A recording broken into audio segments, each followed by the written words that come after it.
Hello, I'm Jed Brewer with Study Groups and SG Voices. It's really nice to have you on our webinar today. We're going to be talking about less talk and more action. So we'll keep this brief. But no, we're really excited about the conversation today. We got two industry experts that are on here, and I'll introduce them in just one second. But a bit about SG Voices and our webinar series. Really, our goal is to be your go-to resource for connecting you as industry leaders with trusted educational content and helping you discover valuable insights that are going to help you drive your business growth. Our mission is to empower you with relevant and actionable knowledge that's tailored to the challenges and opportunities that you are facing today.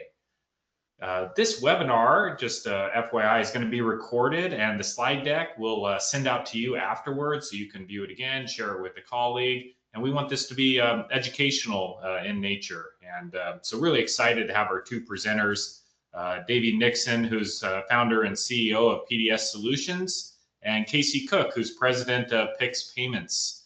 And really, we know interacting with our customers is so important, particularly around accounts receivable. How do we collect that? We need to get paid.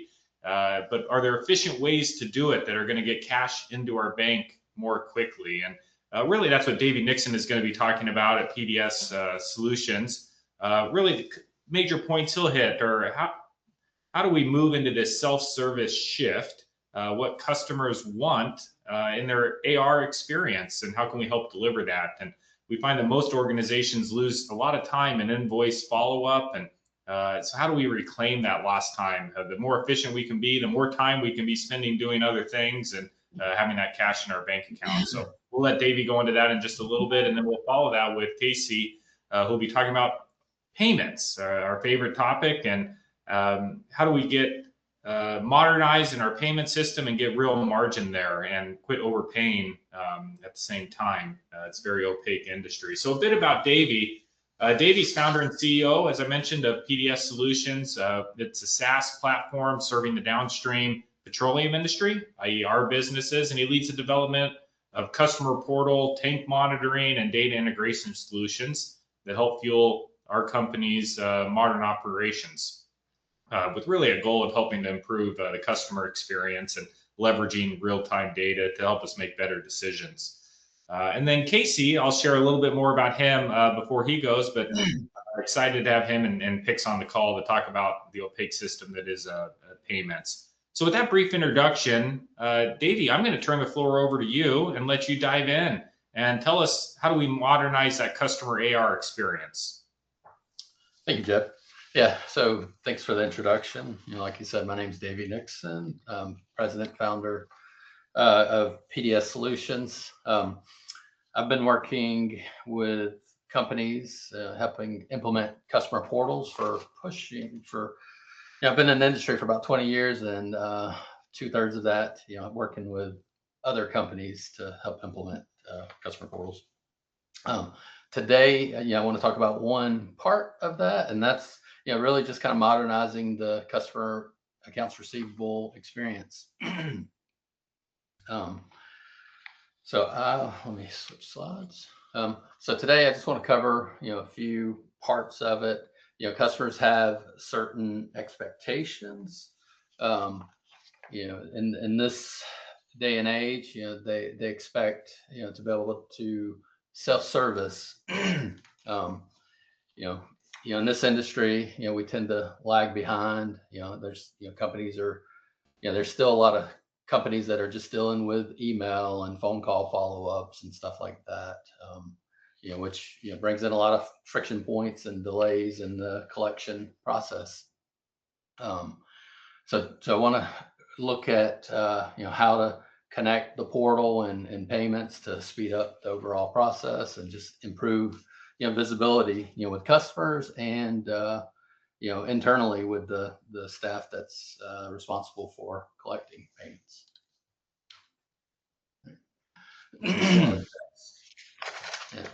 So the expectation, these days, customers now more than ever, expect to be able to access information on their own schedule, 24/7. Most vendors, that customers deal with, they have some sort of portal where they can go in, access information, make payments, and that sort of thing. I remember years ago, we had a customer who used our portal to view invoices and other account information. They used a different portal for customers to go in and make a payment.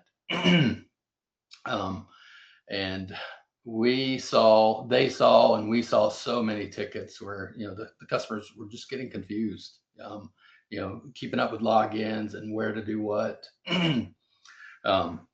So, just having a convenient, easy to access way for customers to see and complete the payment is a big deal.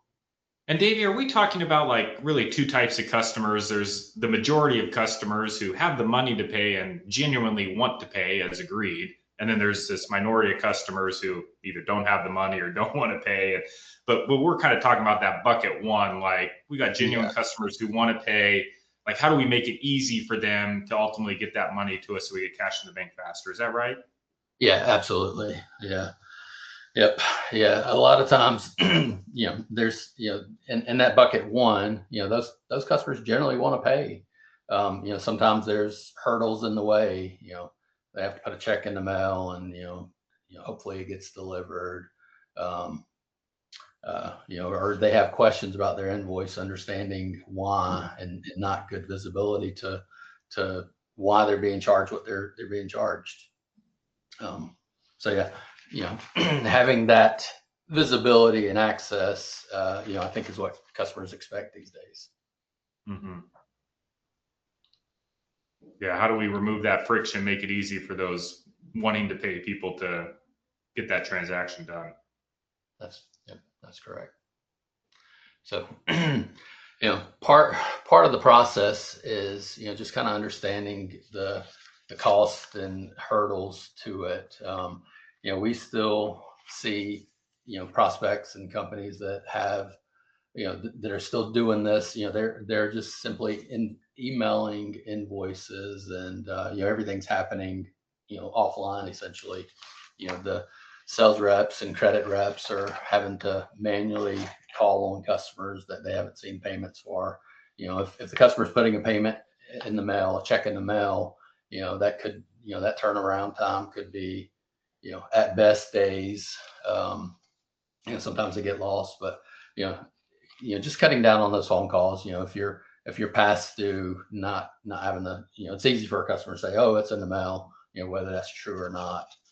So, a lot of, I think these days, a lot of companies, there's lots of ways that companies want to pay. Some want to pay electronically. A lot of the companies that we see that are paying by check, if they have an online option to pay, that seems to be preferred in many cases. You don't have to worry about your checks getting stolen or other delays.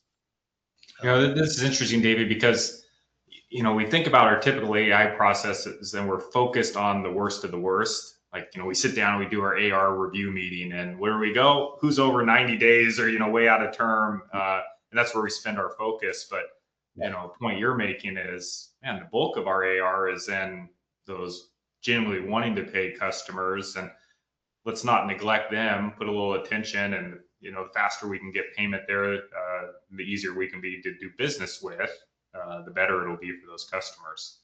And I'm also thinking, like, contextually, with oil prices and product prices as high as they are right now, AR is more important than ever to accelerate.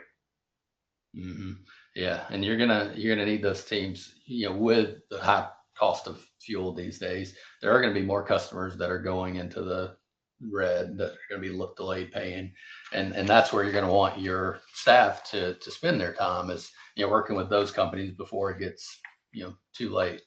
But most customers, as long as they have the ability, they want to make those payments, and the more convenient and the more hurdles you can remove, I think goes a long way.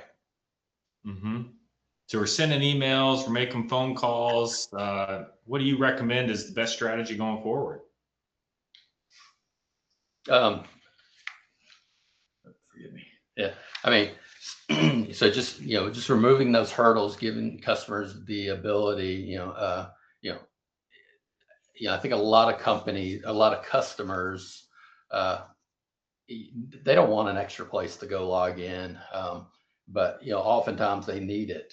If if you don't have a portal at all, they're going to have to call you if they have questions or issues. If you do have a portal, but you can't do payments, that's just another hurdle to slowing down that payment process. So just, being able to combine those things into a single place makes a big difference. Mm-hmm. Getting payment reminders. I know I get so many emails, and it's easy to lose track of it. You know, so receiving those reminders when a payment's due. Being able to conveniently pay. If some customers, they want to save their payment method so they can just make a payment on as quickly as possible. Some are going to be resistant to that, and they want to be able to just add it in when they're ready. Ideally, I think most of us would like to have our customers on automatic payments, where it's so you have full control over it. But in the real world, that's not going to happen. A lot of companies are going to want to initiate those payments when they're ready. So giving them an easy way to do it will definitely speed up the process and cut down on the manual interactions required.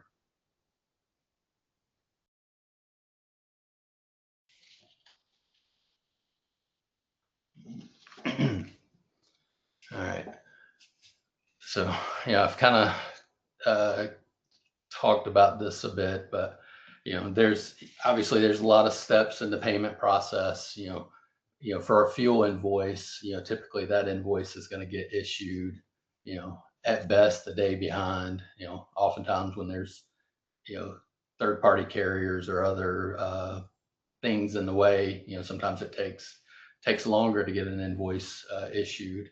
And depending on the type of customer and the type of loads, deliveries that are happening, those payment terms could be very short, or could be up to 30 days or so. But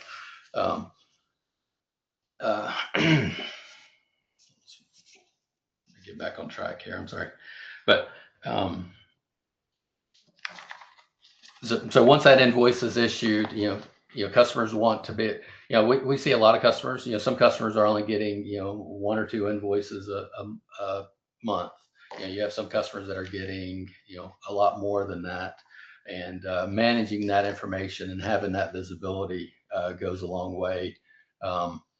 Sometimes there's delays between receiving the payment and getting it posted in the system, and just the better visibility there is, the less friction and requirements for customers to have to reach out, call, email to get clarification on has it been paid, or was it applied properly, etc. And ultimately, the easier you can make that payment happen, the faster you're going to receive the funds for that.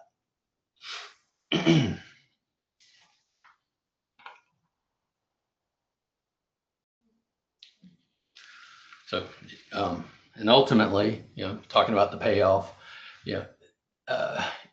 with giving customers visibility to their account goes a long way. When customers can see their invoices, see their balance, what makes up that balance, and the account history. There's no more guessing. They don't have to wait on a statement to be posted or somebody to call. They can see when that payment's due. They can not only can they see it, but your team. A lot of companies we deal with, they have the accounting team that works in the back office ERP accounting software, and then there's the sales reps. Oftentimes your credit reps are going to be in that system too. Sales reps oftentimes are not, and and sometimes it's it becomes their responsibility to collect that payment. Having a single kind of self-service place not only benefits your customers, but also your internal team, so they can also see what's happening. Did that customer actually make a payment? Where does that customer's balance stand or account activity stand? Just having that, single source of visibility, goes a long way. Just cutting down on the back and forth, sales and credit teams having to check in and see, what's the latest. Did this customer make a payment? Or are we still waiting on it?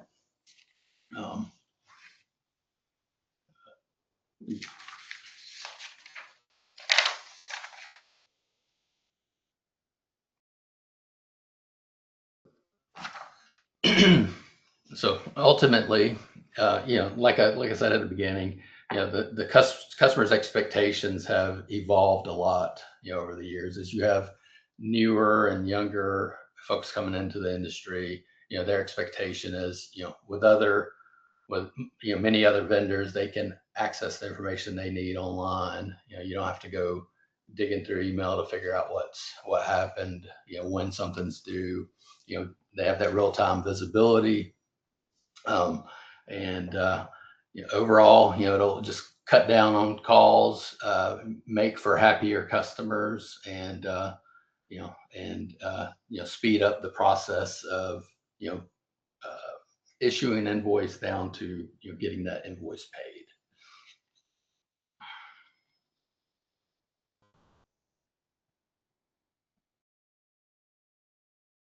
So Davey, one of the things I hear you saying is, the modern customer, they want to have that visibility into their account. They want to be able to see their payment history. They'd love to have a portal that they could go online. They'd love to have the ability to be able to save their payment information in there to make it as easy as possible. I click a couple buttons and payment's gone. Many of us, I've heard you say, haven't yet gravitated to that, even though in other industries, that's kind of a standard way to pay. If I want to implement that in my business, do I have to build out a portal from scratch? Is there a template out there to do it? What's the best practice on implementation? Yeah, there's different options. Probably half of the ERP systems out there have a portal. And then there's companies like PDS that help connect. For PDS, our goal has always been to integrate as many places as it makes sense. From ultimately, integrating with that ERP system that the customer uses, but aggregating data. They may use different systems. They may have one system for inventory monitoring. They may have systems for various things. A lot of times the ERP portals, there's some that are pretty good, and there's some that are very, very basic. But we're always happy to talk with companies and show them and compare what we offer versus what they offer. But these days there are a lot more options than there used to be. Yeah, so you could potentially go to your ERP provider. They may have a solution, or that's something that sounds like your company does, would be to build out a customized solution for somebody depending on what their needs are in their specific systems. That's correct. Yeah.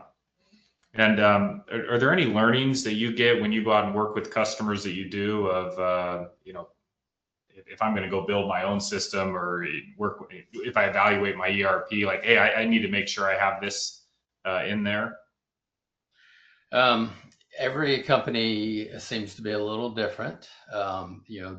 We have companies that come to us usually with something specific in mind. It may be as simple as just giving customers that self-service access to view information. There's some that come to us specifically for payments. They just want their customers to be able to make payments online. It really varies. And like I said, every company has its own expectations. Ultimately, what I would say though is, in this industry, we do tend to lag behind, many other industries. But to me, I think one of the most important pieces to a portal is it's got to be easy to use. If it's difficult, customers are going to tend not to use it. So, and that's what we strive to do, is just to make the experience as simple and as intuitive as possible. Clean, simple, and secure, I would assume, as well. Oh yeah, security obviously is a very important piece. One thing that we've always taken serious, we're SOC 2 certified. PCI compliance obviously is a big deal.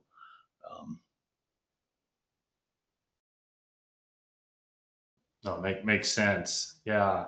And why would you say that many of people in our industry have not yet gravitated to it? Is there a specific reason? I am just focused on marketing fuel and growing my business, not on building tech. What would you say?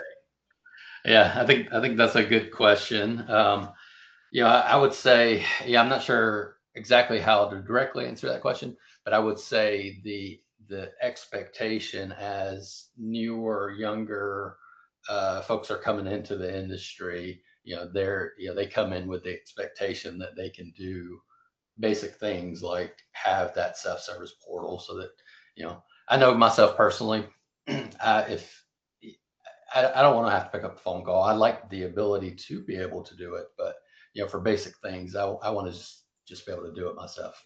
Go in, grab that invoice, or run a report, or make a payment. The easier it is, the better it is for everybody. Is this something that our sales team could use as a differentiating point or an advantage? Absolutely, and a lot of times that's where we see the original leads come from. From the sales teams. We've always advertised our platform as a quote unquote customer portal. But there's a lot, that's kind of short selling. For internal teams, we find that, once, usually they're coming to us because they want to implement something for their customers. But what they neglect to realize, at least initially, is there's a lot of tools for them as well. Having a place that a sales rep can easily just go in and, run reports to see customers' balances or history or volumes and stuff like that, go a long way as well. Mm-hmm. Well, thank you, Davy, very much. And we'll provide your contact information to the audience as well. And if they have questions on how they build this out, or even exploring what you do, they certainly can follow up. And I know you love talking about this stuff too, so just general questions you're happy to field as well. But big picture I hear is, hey, there's great opportunity out here to make payments easier, make our companies easier to do business with, and there's a newer generation of folks who actually really desire that, and could be a point of differentiation for us at the same time. Yeah, exactly.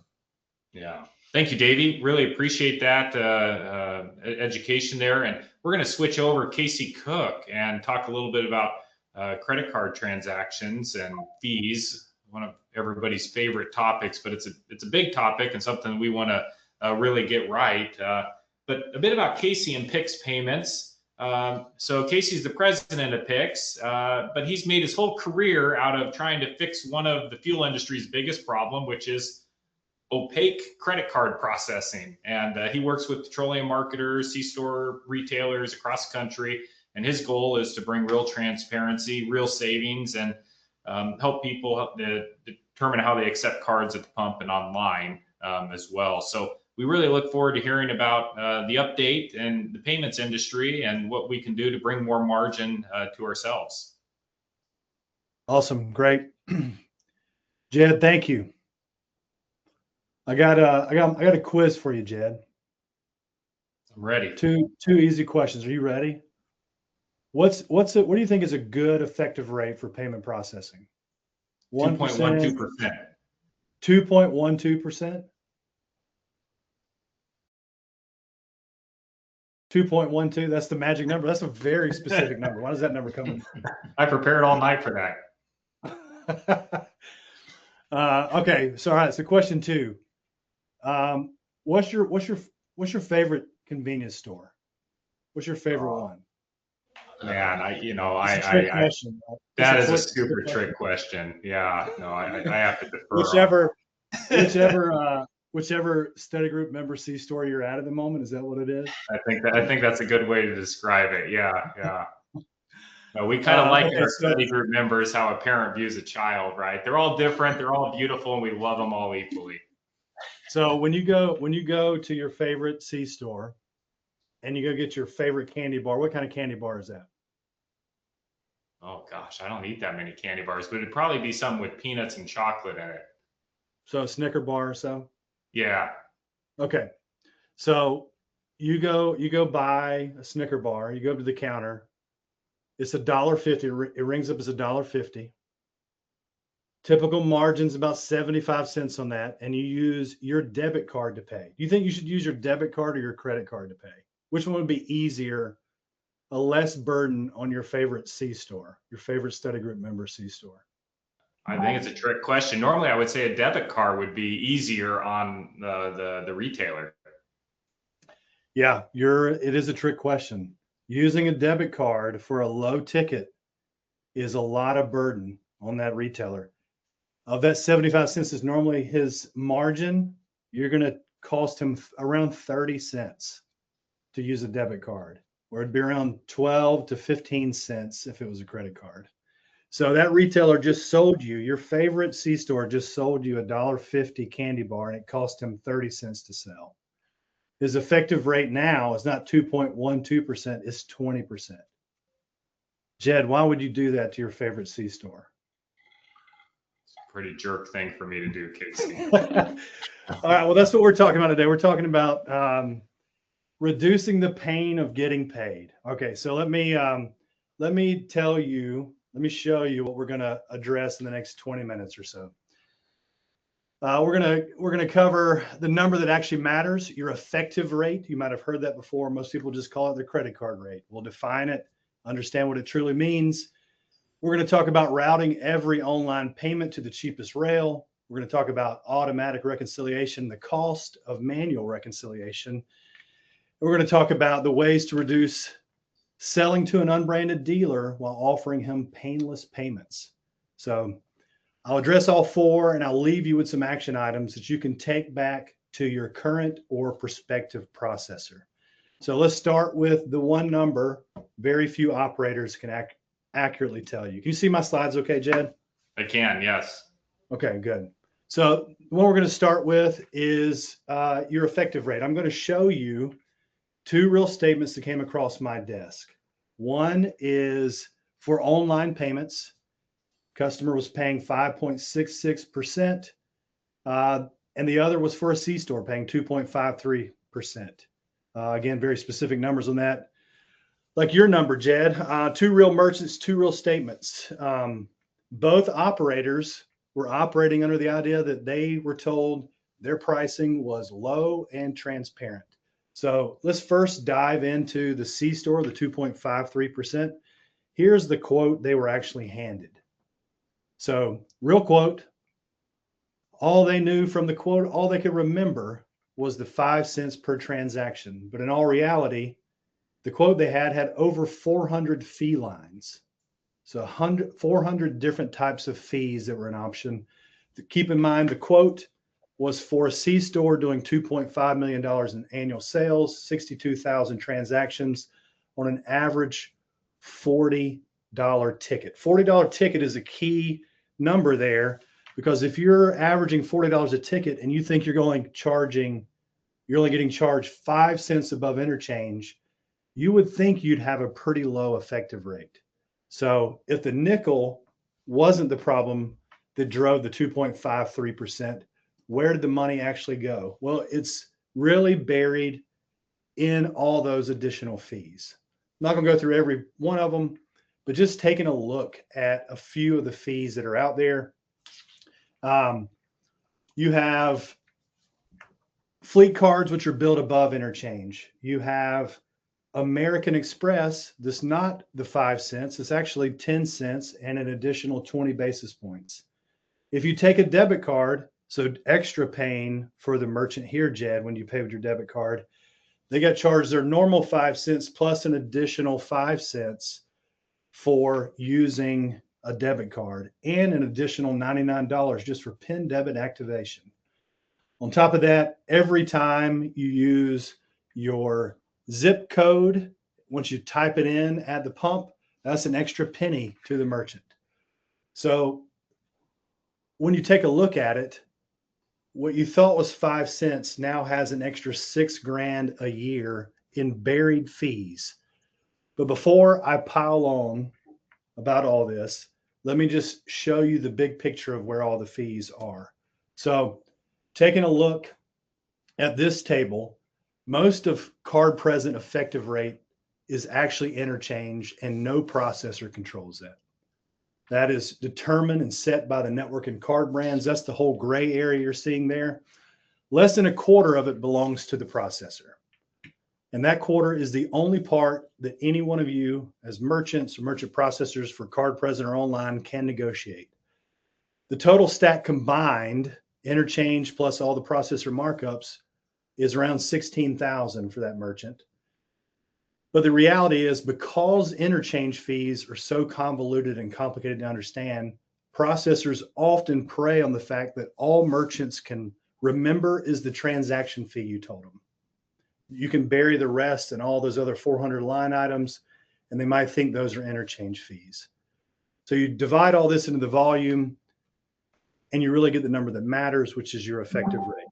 So let's take a look at the breakdown of what they were actually billed versus if they were billed an actual 5 cents a transaction over cost.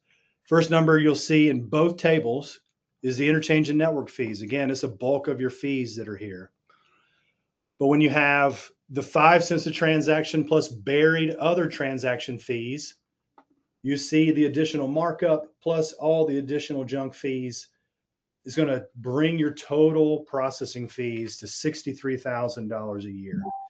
If you just pass through interchange and network charges like you're supposed to and just charge them 5 cents a transaction, and let's just say you even added in a modest monthly charge of $20 a month, your all-in effective rate should be around $50,000. So what was supposed to be transparent interchange, you can see all the fees yourself, quote, with effective rate, turned out to be $13,000 more a year than what they were actually expecting. That is card present. That's an example of how interchange fees can be buried for a C-store to drive up the rate. Now let's take a look at an online payments merchant.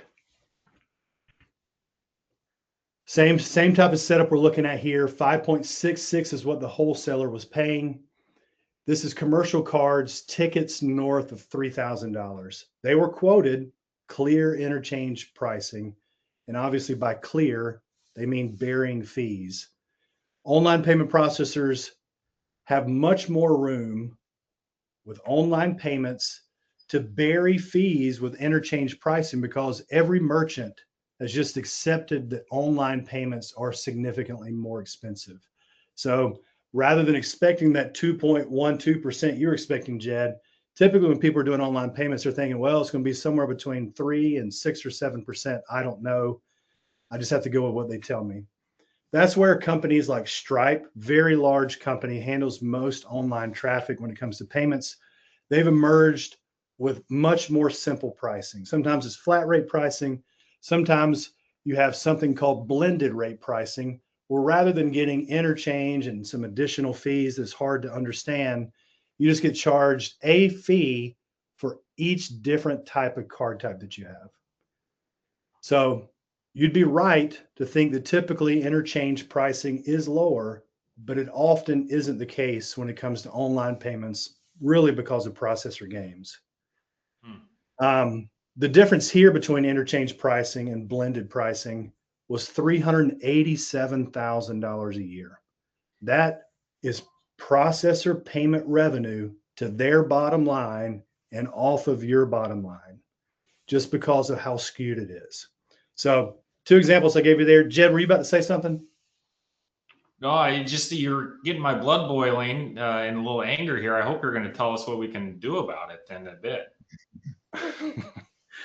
I hope so too. Hope so too. Yeah. So two examples. One question for you that you can act on right now that works for both of them, card present and online, to eliminate those games.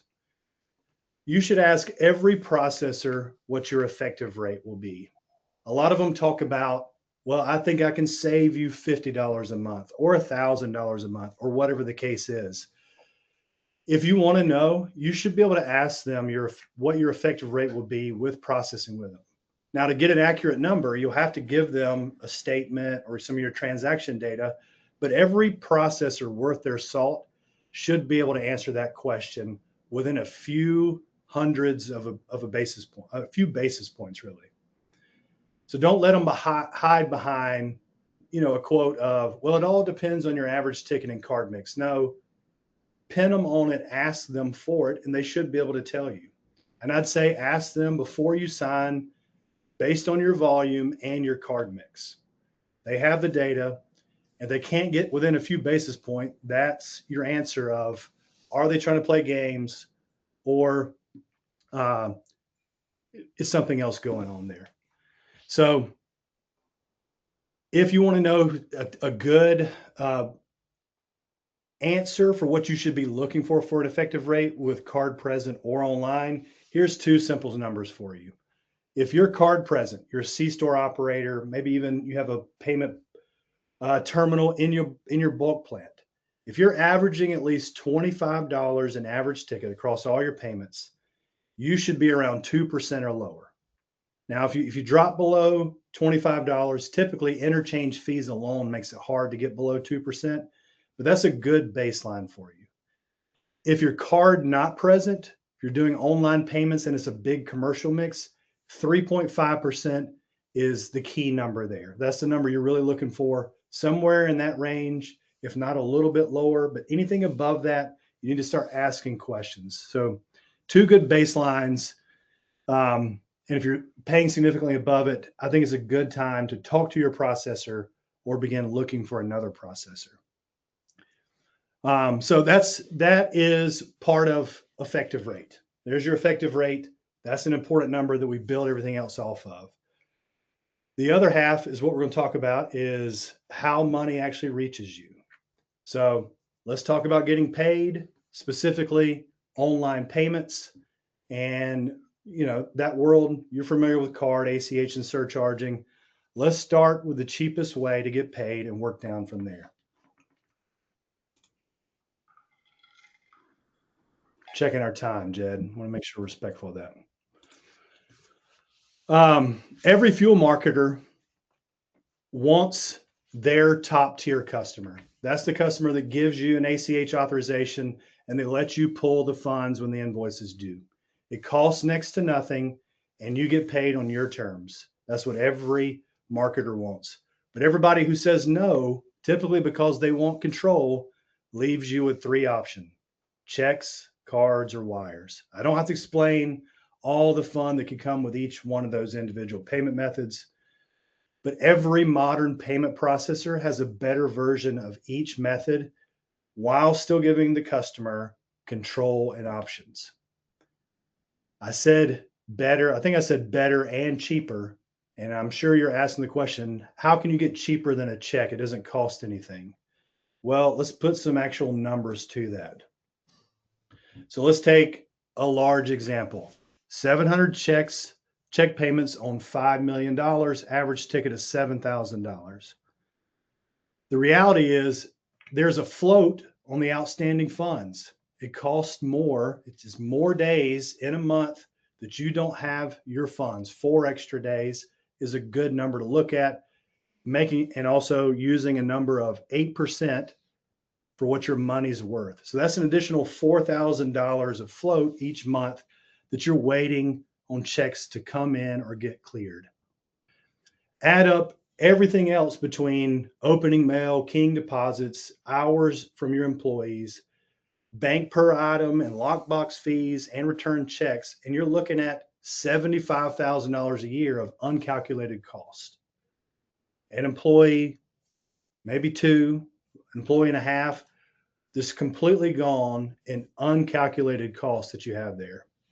You might argue the numbers are high, but I challenge each one of you, go check with your AR team and dig deeper into the true cost of collecting checks. A good modern payment processor can process e-checks faster than paper checks, cheaper, and more succinct by taking checks in the mail out of the picture. So that really covers the customers who won't give you a bank account. Now let's talk about the ones who insist on credit cards and using their credit card points. So many of you accept credit cards on your website, at your bulk plan already, or in your portal. Very few of you, from the ones I've talked to, are currently incorporating compliant surcharging. Some of you might want to, but you might feel overwhelmed on how to get started. It's really not that complicated. There are 4 basic rules. 1, clear signage. 2, cap at your cost of acceptance. And 3, never charge it on a debit card. And 4, state laws do vary. There's several states, less than 10 that don't allow it at all.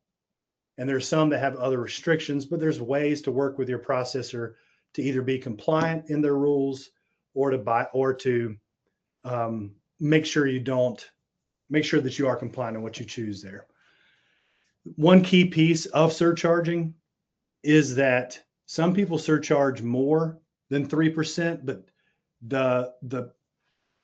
the big leader of it all is Visa, and Visa says they want their fees capped at 3%, and every other card type, every other payment network really follows Visa's lead there. So 3% is the number you should cap at. Hopefully your processor is offering you a rate where 3% is going to cover most of your transactions. So if you're not doing it, let's look at what you're leaving on the table. Here's a very simple example. Typical online payment processing in the petroleum marketing space, $1.5 million in payments across 500 transactions in a month. You're looking at let's call it a good round number of 3.4% before surcharging. Remember the rules, you can't surcharge every card, so there's no surcharging on debit. Business card, commercial cards typically qualify higher than 3%, so you can't cover all of those. And you still typically have the per transaction cost of accepting payments that surcharging doesn't cover. But in very plain English, you're seeing here, you're reducing your effective rate from 3.41% to 0.60%, or $500,000 a year. So not only have we talked about going from 5.66% down to a reasonable rate of 3.5%, you can take that tier down to less than 1% with a good modern payment processor and compliant surcharging. So that's some information about accepting online payments. What change can you actually make from all this? Here's something I recommend. Start here. So 1, consolidate your payment options with a modern payment processor on one easy checkout page for your customers. Give them options and control. Pay by bank and credit card side by side on the checkout screen. 2, find out if you can surcharge in your state. Then ask your processor if they can turn it on and how fast. Monday's probably a good time to turn that on. 3, then make sure you clearly show them the extra fees that you're no longer going to absorb. That's all part of a modern processor offering you a compliant solution. We didn't talk much about wires, but everybody knows the pain of coordinating a wire. It's not fast. At half the time when you enter all your information in, you're worried that you just sent your money to Somalia somehow. So I know I've done that before. Jed, I don't know if you feel the same way, but wires always give me a little bit of hesitation. The other piece with wires too is I want my money faster. Well, a modern payment processor who offers ACH or e-checks that doesn't penalize you for really large transactions, you can still get the same impact of a wire, very large transaction, no wire fee, a much lower fee, and you settle in 2 to 3 days versus instantaneously. But it's a good option to be able to retire that process. If your processor cannot put answers to each one of these 3 sections, it's up to you how you want to respond to that. But I'd say it's time to evaluate or at least have a deep conversation with your processor. Okay, so that is how money comes in. Step 2, let's get on to 3. The reconciliation you don't have to do. So eliminating manual reconciliation, which very few people ever consider in their budget. So we all know how it works. Your payment lands in the bank, then you pull the batch report, then you match your deposits to open invoices, and then you spend an eternity in step 4. Partial payments, chasing those down, short payments, chasing those down, 2 invoices paid with 1 check. So duplicate or not even paying the right invoice, a card run by phone that nobody logged. Then you're back into step 5, rekeying that back into the office, and you go into an eternal loop of steps 4 and 5, trying to wrap that all up. A good processor deletes the middle of these steps completely. 1, they're going to reduce it from 5 steps to 3, and none of the 3 really need a person. 1, customer pays the invoice. 2, the payment carries the detail of the invoice. And 3, it posts itself automatically, syncing with your back office. So what I think the next step for me is, all right, what does that actually cost that people aren't doing right now?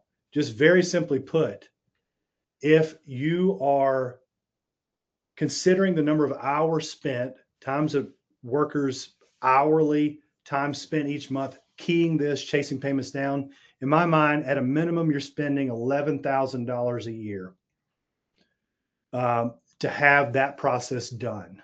So reconciliation done manually costs you more than just a simple, well, this is the cost of doing business. So all this really depends on one last question. To do true automatic reconciliation is, does your payment tools integrate with your back office? Any back offices in our space, and there are good payment options out there with good rates, but they're not good if they don't offer integration. So if you're considering moving or incorporating payment processors, make integration a part of the conversation with them. I've listed 3 good ones in the space, including ours and our competitors. These are all good options in our space. And in fact, there's been times where we've talked to some, said that's a good option, you need to stick with them. And here's 6 questions you should ask of any of them if you're going to talk about integrating payments, reducing some of the manual reconciliation before picking your payment processor. Do they have a portal where they can see invoices? Can they store credit card and bank account information on file? And is the remittance detail carried on there? Not going to go through all the rest of those because I'm short on time. We got 10 minutes left, Jed. 5 minutes? Yeah, about 5 minutes. Okay. We can knock out this last section pretty good. So that's AR. Last thing is a little bit different look at all this. We've talked mostly about payments coming into your business. Let's talk a little bit about money downstream. If you are supplying fuel to an unbranded dealer, or you're turning down unbranded dealers because it's too much of a headache, you can turn modern payments into a tool for you to be able to use that makes your customers and your product more sticky. So the reality is a lot of people turn it down because selling to an unbranded dealer is risky. Can't get them to commit to a contract, and there's not a good way to offset that without having them tie up cash, which they don't like that either. So unbranded fuel, unbranded is the same as branded, but the reality is most petroleum marketers like branded because it comes with a contract. They know where the money's going to land through them first. And when you deal with unbranded, you don't get the branded network where the funds are automatically flowing through you. Typically, There's not a good option for that. And you're left with asking for a deposit or a guaranteed, or you just pass on the opportunity, especially when they're a new operator in the space. So when most petroleum marketers do decide to take on an unbranded dealer and they want to incorporate payments, they typically reach for what's already sitting at their desk, which is one of the brands. I get it. It's easy. You already work with the brand. You already know how it's going to work. It's genuinely easier for you. You know how the program's built, but the dealer pays for a network that they're not part of, and they run software mandates and updates written for branded sites. So they're not necessarily happy with software upgrades that don't positively impact them. That doesn't necessarily create loyalty for them. And oftentimes it's more expensive than an unbranded payment processor. So let's take a quick look at a comparison of real data we did for a merchant considering whether he was going to go branded and which brand he was going to use. He already had a low rate with us, but he was looking at the other brands. I've taken out the brand names. I don't think they'd be happy with me sharing that. But depending on the brand that you go to, your fees can be significantly higher. So we have a calculator that will actually help you determine all this for each one of the brands considered. And that's typically not a calculation that most petroleum marketers or their dealers are adding into their formula when they consider a 10-year contract. But really, depending on card mix, your dealer can pay significantly more. Take, for example, if they go with brand 2, they're going to pay way more on Visa and MasterCard than they will the other brands. Brand 1, I left on here because it's pretty close. There are some competitive brands running unbranded programs for their dealers. But really, when you're looking at $9,000 a year on a 10-year contract, you can easily see where you'd push $100,000 of extra processing fees just for using a branded network versus an unbranded network. There is a version where dealers can benefit from it just like you can benefit from it. So a modern payment solution can accomplish all the things a branded deal would have. Cards settled to you, invoices paid down faster, and the dealer gets the remainder. The dealer gets a better rate than he could find himself. He gets real service, clear reporting, so he's not bugging your accounting department to reconcile his point of sale, and there's no cash deposit tied up. With those 4 things combined there, you're now creating an extra layer of loyalty for your dealer because he's happy with what you're providing him. So if you go looking for a program like this, I think here's what the demand of it. Fast onboarding and underwriting, a technician to be scheduled to reload the point of sale, reporting to the jobber and dealer, consolidated settlement for the jobber, customer service, and DTN syncing. I think there are 3 worth calling. I think we're on that list as well. But PCS, very largest ISO in the nation for petroleum, very good company, very reputable. Global, who we actually partner with, very good for large enterprises with a dedicated processing team. And there are good options out there that you can use dealer payments as an extra tool in your toolkit. All right, wrapping up here. Casey, I'd just be curious, what would be PIX's point of differentiation between those other 2 players? We have built all custom software just for petroleum marketers and retailers. So that is 1. 2, we do 90% of customer service in-house. So when a dealer has an issue, they can text us, call us.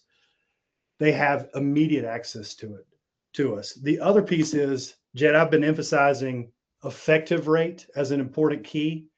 We send a report every day to both the jobber, petroleum marketer, and to each one of their individual merchants, showing them their effective rate on that day. So we never hide behind that or at the end of the month, surprise them with extra fees. We emphasize what we quoted them up front on a daily basis. So a couple little small things there, but I really stand behind our service and our software that we've custom built there, Jed. Thanks. Appreciate that tangent. Okay, 4 questions. Take a screenshot of this. I'm not going to walk through every detail of this, but if you want to walk away with real action items to modernize your payments and take some of the pain out of taking payments, start with what's my effective rate. If you want help with that and truly getting to the bottom of it, we're happy to help you look at that. 2, ask the question, what would happen if I asked my customers if they would pay by e-check versus paper check? 3, how many hours go a month toward reconciling payments? And 4, am I turning down any unbranded fuel opportunities because security is a problem and I don't feel like I have a good solution? That's it. That's us. Like I was saying before, we do have 2 platforms. One, Invoice Fuel, is built purely custom software for online payments for the petroleum world. And our Pump Pay product, or our C-Store product, all things mom and pop payment processing, dealer processing, all the above. If you want some help navigating what's my effective rate, what's this quote somebody received me, we're happy to help you consider your options or evaluate your current rates. And we're even glad to point you to other processors if we can't reduce your pain. There's other good ones out there too. So contact information is on the I really screen. appreciate the education and stepping through it. Davy, I know you are in a piece of this presentation. I'm curious if there's anything that Casey shared that stuck out to you. Yeah, we do integrate or interface with PIX. PIX is our payment partner. So our customers can get but we work with other processors. We try to be agnostic in everything we do. Yeah, I find it very interesting. Some of the real world scenarios of the effective rates. We deal with the card not present, online transactions where the risk is higher, and it's just very interesting to see when you really boil down those rates what they actually cost. Yeah, well, I appreciate that. And Casey, Davey, thank you guys so much for your time today and for the audience for being involved. Just want to say before you go, I want to remind you to check out our SG Voices website for more valuable content. We've got articles on there, other webinars, and industry-specific resources. And also stay up to date on all of our upcoming events. You can sign up for our next webinar, which is going to be on Thursday, September 17th. We'll have Pythia Scorecard talking about how AI-powered checkout insights help operators identify service gaps and also recognize top performers, coach frontline teams, and turn everyday conversations into measurable actions. I'd love to see you there. And lastly, we want to hear from you as well. So please take a moment as you sign off. There'll be a very short survey that's got like 3 questions. It'll literally take you 10 seconds to do. We're always looking to improve and provide good education content to you. So love to hear your feedback. Thank you for being a part of SG Voices. Hope you're enjoying this lovely August that we have. Have a wonderful day, and we'll see you next time. Take care.